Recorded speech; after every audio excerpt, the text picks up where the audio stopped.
안녕하세요. 버트와 GPT-2의 발표를 진행할 이용택입니다. 먼저 버트에 대해 설명드리겠습니다. 버트는 Bidirectional Encoder Representation from Transformer의 약자로 태스크가 두 가지로 나뉘는데요. 첫 번째로는 마스크드 랭귀지 모델입니다. 이것은 임의의 순서의 특정 위치 단어를 마스킹하여 맞추게 하는 태스크를 만든 모델이고, 두 번째로는 Next Sentence Prediction입니다. 이것은 특정 득상의 센텐스가 들어왔을 때 해당하는 다음 센텐스가 진짜 다음 센텐스인지 아닌지에 수행하는 모델입니다. 그림을 보면 자세히 알 수 있습니다. 버트의 아키텍처는 다음과 같습니다. 버트는 트랜스포머의 인코더로만 사용되고 바이디렉셔널로 했다는 것이 특징입니다. 여기서의 L은 레이어의 수이고 H는 히든 사이즈입니다. A는 셀프 어텐션의 헤드 수입니다. 그 논문의 저자들이 사용한 버트의 베이스와 버트 라지의 하이퍼 파라미터는 다음과 같습니다. 버트의 인풋 아웃풋 리프레젠테이션에 대해 설명하겠습니다. 버트에서 다양한 다운스트림 태스크를 다루기 위해 싱글 센텐스와 페어 센텐스가 모두 인풋으로 사용될 수 있다고 했습니다. 그리고 버트의 센텐스와 시퀀스는 언어학적인 의미랑 조금 다르게 정의됩니다. 센텐스는 어떤 연속적인 텍스트의 스팬이고, 시퀀스는 그 스팬에 대해 싱글 센텐스인지 페어 센텐스인지에 대해 나타낸 것입니다.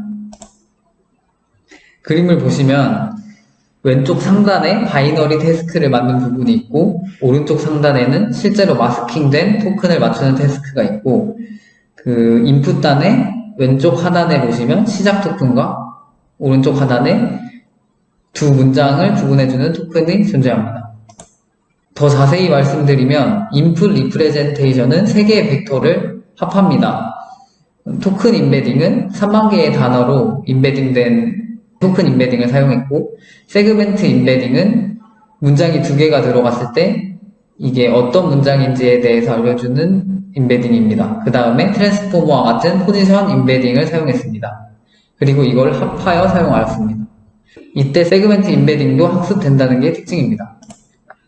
그리고 프리트레이닝 버트에서 태스크 1에 대해 자세히 살펴보겠습니다. 마스크드 랭귀지 모델을 먼저 설명드리면 각 시퀀스의 15%의 토큰을 마스킹하여 그 마스킹된 단어를 맞추는 방식으로 학습이 진행됩니다. 문제는 다음과 같습니다. 마스킹은 실제로 프리트레이닝 하는 과정에서만 일어나고 다운스트림 태스크에서 파인 튜닝에서는 일어나지 않는다는 문제점이 있습니다. 이에 대한 해결책으로 파인 튜닝에서 i번째 토큰이 마스킹 될 것이라고 하면 80% 정도는 진짜로 마스킹을 하고 10% 정도는 랜덤 토큰을 할당합니다. 그리고 10%는 그대로 사용합니다. 이로써 이렇게 파인 튜닝을 했을 때 성능이 제대로 나온다는 것을 알 수 있습니다. 두 번째 태스크로는 Next Sentence Prediction입니다. 저자가 말한 옛 모델의 지적으로는 Q&A와 NLI는 두 문장의 관계를 이해해야 풀어낼 수 있는데 문장 단위의 랭귀지 모델링은 이 관계를 이해할 수 없다는 것을 지적했습니다.